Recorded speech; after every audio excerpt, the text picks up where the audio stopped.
बिहार विधानसभा चुनाव में आरजेडी एक बार फिर से सबसे बड़ी पार्टी बनकर सामने आई है। जबकि 2025 के बिहार विधानसभा चुनाव में आरजेडी 2020 चुनाव की तुलना में एक सीट कम लड़ी थी, लेकिन उसके वोटों में किसी तरह की कोई कमी नहीं आई है, बल्कि पहले से ज्यादा वोट मिले हैं। तो फिर आखिर ऐसा क्या हुआ जो महागठबंधन को इतनी करारी हार मिली? ये एक बड़ा सवाल यहां पर खड़ा हो गया है। और जिस तरह से वोट शेयर के मामले में किसी तरह की कोई कमी नहीं देखने को मिली है, उसके बाद से एक बात तो तय है कि तेजस्वी को लेकर जो भी सर्वे रिपोर्ट्स आ रहे थे, उन तमाम सर्वे रिपोर्ट्स में यही कहा जा रहा था कि तेजस्वी की लहर है। मुख्यमंत्री के तौर पर तेजस्वी लगातार पहले नंबर पर बने रहे थे और नीतीश कुमार तीसरे नंबर पर थे।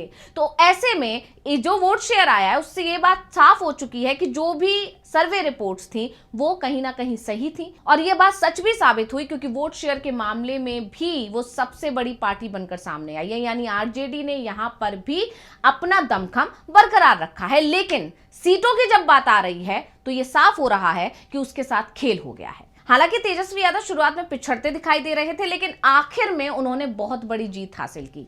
इससे भी एक बात साफ हो जाती है कि तेजस्वी यादव को लेकर जो दावे किए जा रहे थे, वोटर अधिकार यात्रा जो उनके नेतृत्व में निकाली गई, उसमें जो जनता का रुझान देखने को मिला था, जिस तरह से जनता ने उसमें अपनी भागीदारी दी थी, चाहे वो एसआईआर प्रक्रिया को लेकर जो बिहार बंद बुलाया गया तेजस्वी यादव और राहुल गांधी की तरफ से, उसमें जिस तरह से जनता ने बढ़ चढ़कर हिस्सा लिया, उससे साफ था कि तेजस्वी यादव को जनता पसंद कर रही है और एक अच्छे विकल्प के तौर पर उनको देख रही है। और इसीलिए नतीजे आते आते तक तेजस्वी यादव ने जीत हासिल भी की। हालांकि शुरुआत में माना जा रहा था कि शायद तेजस्वी यादव पिछड़ सकते हैं। वहीं दूसरी तरफ अब बिहार में बीजेपी के वोट शेयर की बात की जाए तो बिहार में बीजेपी का वोट शेयर मात्र 0.5% बढ़ा है, लेकिन सीटों के मामले में बीजेपी की आंधी चलती दिखाई दी।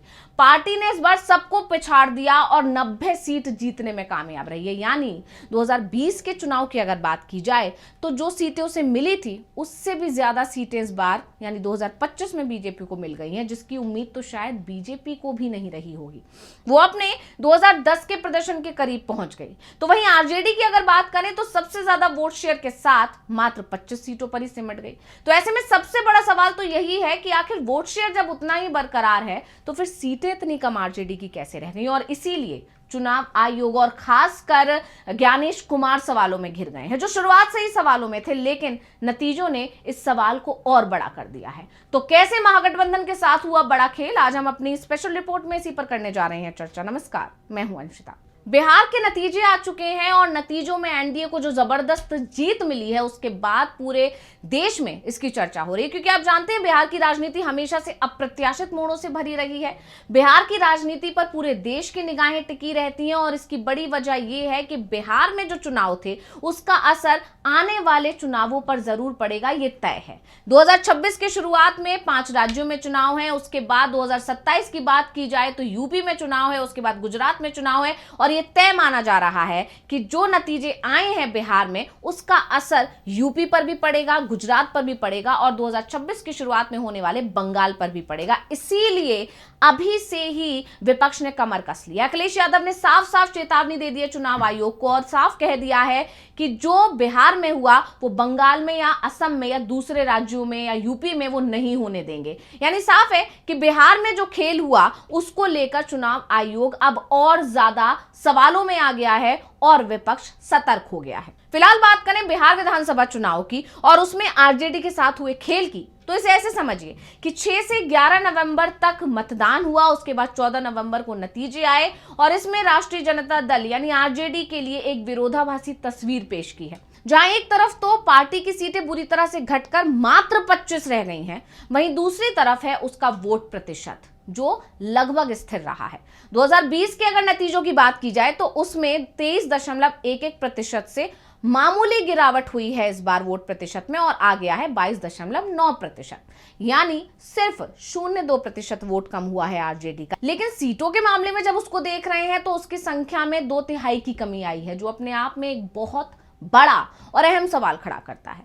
2020 में उसे कुल 75 सीटों पर जीत मिली थी, लेकिन इस बार यानी 2025 के विधानसभा सीट में जब तेजस्वी यादव की जबरदस्त लहर थी, महागठबंधन एकजुट था, तमाम सर्वे रिपोर्ट्स में महागठबंधन की लहर देखने को मिल रही थी, उसमें उसकी सीटें यानी आरजेडी की सीटें 25 के करीब आकर सिमट गईं। ऐसे में अब सवाल उठ रहे हैं कि कैसे वोट शेयर बरकरार रखते हुए 2020 के चुनाव की तुलना में करीब 10 लाख वोट ज्यादा लेने के बावजूद ऐसा कैसे संभव है कि आरजेडी की सीटें कम हो गई।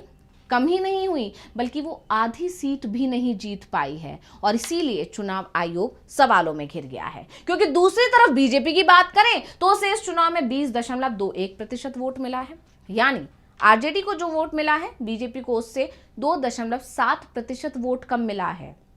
लेकिन बीजेपी आरजेडी से कम वोट लेने के बावजूद उससे 3 गुना से भी ज्यादा सीट जीतने में कामयाब हो गई। बीजेपी को 90 सीटों पर जीत मिली है, वहीं जेडीयू को तो और भी कम वोट मिला है। उसके हिस्से में 19.20% वोट आया है और सीट मिल रही है 84। ऐसे में सवाल उठ रहे हैं कि आखिर ये सब खेला कैसे हुआ। यानी जेडीयू कम वोट शेयर के साथ भी आरजेडी से आगे निकल गई है और बीजेपी कम वोट शेयर के साथ भी आरजेडी से आगे निकल गई है, लेकिन आरजेडी बहुत पीछे खिसक गई है। तो महागठबंधन में दूसरी पार्टियों के अगर वोट जोड़ दिए जाएं तो यह संख्या हो जाती है 37% के पार।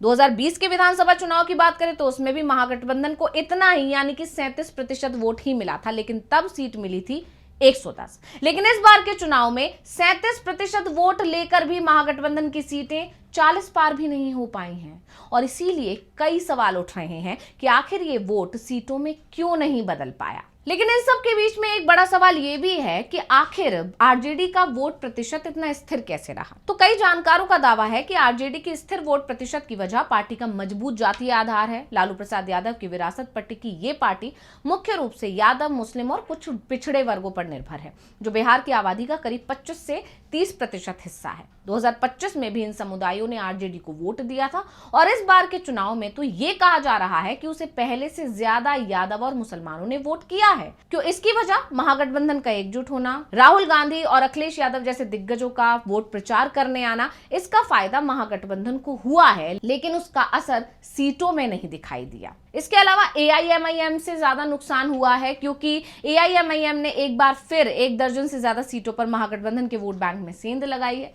लेकिन दूसरी जगह ऐसा क्या हुआ जिसके चलते महागठबंधन हार गया, ये एक बड़ा सवाल है। इसको लेकर जानकार ये भी दावा कर रहे हैं कि चुनाव में धांधली भी इसका एक बड़ा कारण हो सकता है और चुनाव परिणामों के आने से पहले ही विपक्ष की तरफ से धांधली के आरोप लगाने शुरू कर दिए गए थे।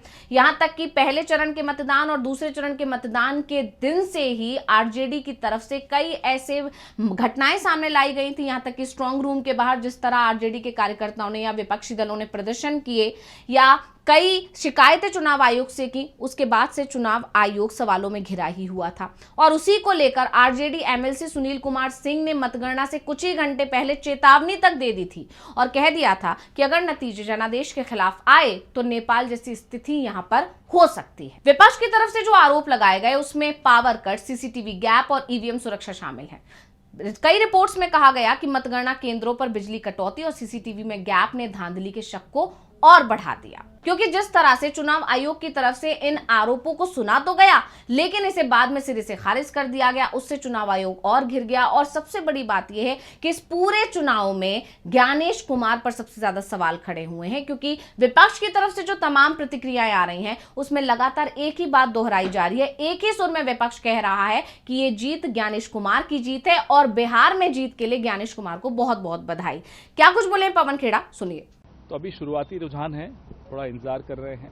शुरुआती रुझानों में ज़रूर लग रहा है कि ज्ञानेश कुमार गुप्ता भारी पड़ रहे हैं बिहार की जनता पर, लेकिन आने वाले कुछ घंटों में स्पष्ट होगा कि बिहार के लोग भारी पड़ेंगे ज्ञानेश कुमार गुप्ता पर या ज्ञानेश कुमार गुप्ता ही भारी पड़ेंगे। देखते हैं, इंतजार कर रहे हैं। पवन खेड़ा के अलावा संजय सिंह का भी ऐसा ही कुछ बयान आया है। उनका भी यही कहना है कि चुनाव आयोग की वजह से बीजेपी को और एनडीए को जबरदस्त जीत मिली। क्या कुछ बोले हैं, सुनिए। मैंने इस बात को कहा था कि ये चुनाव हाईजैक हो चुका है, अब इस चुनाव का कोई मतलब नहीं है और बिहार में जीत का प्रमाण पत्र एनडीए को पहले ही ज्ञानेश कुमार जी ने मोदी जी को दे दिया है।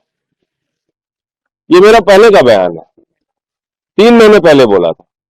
80 लाख वोट जिस राज्य में काट दिए जाएंगे, जिस राज्य में 5 लाख वोट डुप्लीकेट बनेंगे, जिसमें 1 लाख वोट अता पता नहीं किसका है, उस राज्य के चुनाव परिणाम क्या होंगे? आप सहजता से इस बात को समझ सकते हैं।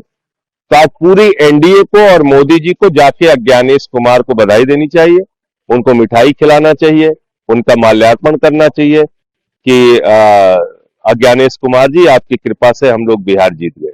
अभी इस जीत की वजह क्या है, इस पर तो चर्चा चल ही रही है, लेकिन उससे बड़ा सवाल और अहम सवाल यह है कि अगर वोट शेयर उतना ही है तो फिर आरजेडी की सीटें इतनी कम, यानी आधी से भी कम कैसे रह सकती हैं। तो स्पेशल रिपोर्ट आपको कैसी लगी, हमें कमेंट करके अपनी राय जरूर दीजिएगा। इसी के साथ मुझे दीजिए इजाजत। देखते रहिए डीवी लाइव। नमस्कार।